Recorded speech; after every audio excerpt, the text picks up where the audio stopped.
وزیراعظم شہباز شریف نے کہا ہے کہ افسوس کی بات ہے کہ صدر مملکت نے مجھے آج خط لکھا۔ صدر مملکت نے مجھے خط لکھا، کہا کل رات 12 بجے تک نام بھجوا دیں۔ صدر مملکت لا علم تھے۔ آج اپوزیشن لیڈر راجہ ریاض سے ملاقات کروں گا۔ افسوس، ہم الیکشن میں سیٹ ایڈجسٹمنٹ کریں گے۔ ہمیں کھلے دل کے ساتھ سیٹ ایڈجسٹمنٹ پر بات کرنی چاہیے۔ ذاتی طور پر سیٹ ایڈجسٹمنٹ کے حق میں ہوں۔ جو ہمارا سیاسی مخالف تھا وہ پاکستان توڑنا چاہتا تھا۔ سائفر کے معاملے کی وجہ سے دنیا بھر میں ہماری جگ ہنسائی ہوئی۔ اگر سائفر گم ہو گیا تھا تو چھپ کیسے گیا؟ اس پر سوچنے کی ضرورت ہے۔ امریکہ کا سائفر کا جو معاملہ تھا وہ ایک انتہائی خطرناک، ایک انتہائی شرمناک، ایک پاکستان کے خلاف سازش تھی، اور اس کے جال تانے مانے یہی بنے گئے۔ وہ ساری حقیقت آپ کے سامنے ہے۔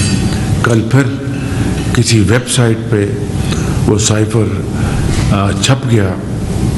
راجہ ریاض صاحب کو دوبارہ دعوت دوں گا، اور امید کی جانی چاہیے کہ معاملہ ایک اچھے طریقے سے طے پا جائے۔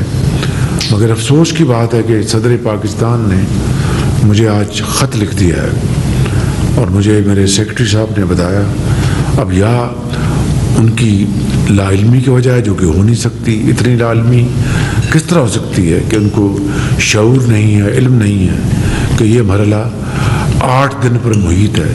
3 دن وزیر اعظم اور لیڈر دی اپوزیشن طے ہو جائے فبیا، نہیں طے ہوتا تو پھر 3 دن اور ہاؤس کمیٹی کے پاس جاتا ہے معاملہ، پھر وہاں مشاورت ہوتی ہے، وہاں طے ہو جائے تو فبیا، وہاں نہیں طے ہوتا تو پھر چیف الیکشن کمشنر، ان کے پاس میں 2 دن لگتے۔ یہ پورا 8 دن کا یہ